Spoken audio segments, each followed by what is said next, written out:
নমস্কার বন্ধুরা, তুলি মিতাস কিচেন লাইফস্টাইল অ্যান্ড ব্লগে আপনাদের স্বাগত। আজ বানাবো কাবলি ছোলার পোলাও। এর জন্য প্রথমে বাসমতি চালকে ধুয়ে ভালো করে সেদ্ধ করে নিয়েছি।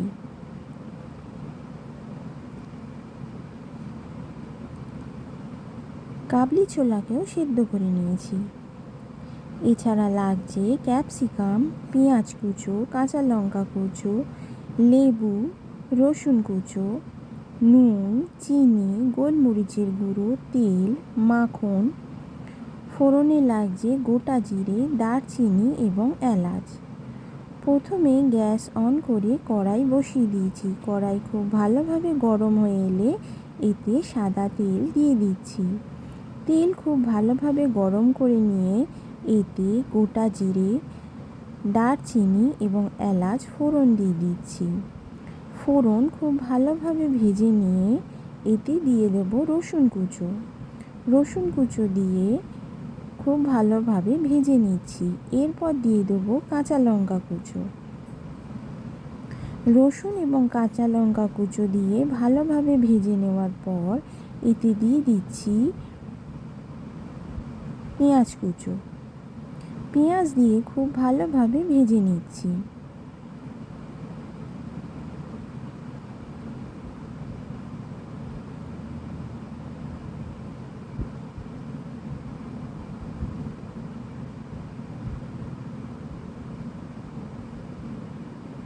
পেঁয়াজ সামান্য নরম হয়ে এলে এতে দিয়ে দেবো ক্যাপসিকাম কুচো। ক্যাপসিকাম এবং পেঁয়াজ খুব ভালোভাবে ভেজে নিতে হবে যতক্ষণ না পেঁয়াজ এবং ক্যাপসিকাম সিদ্ধ হয়ে আসছে।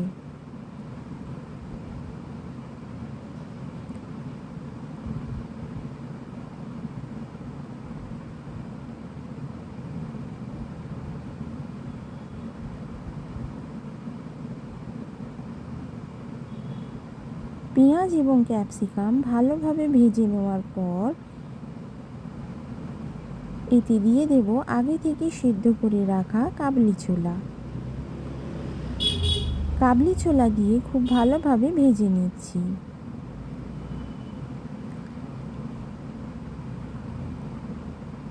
এরপর এতে দিয়ে দেব গোলমরিচের গুঁড়ো। গোলমরিচের গুঁড়ো দিয়ে ভালোভাবে মিশিয়ে নিতে হবে। তারপর এতে দিয়ে দেব স্বাদ মতো নুন। নুন দিয়ে ভালোভাবে মিশিয়ে নিয়েছি।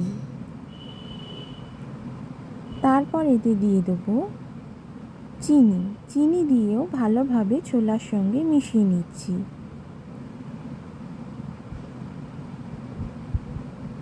এরপর এতে দিয়ে দেব মাখন। মাখন দিয়ে ভালোভাবে মিশিয়ে নেওয়ার পর এতে দিয়ে দেব লেবুর রস। সমস্ত উপকরণ ভালোভাবে ভেজে নেওয়ার পর এতে দিয়ে দিচ্ছি বাসমতি চাল।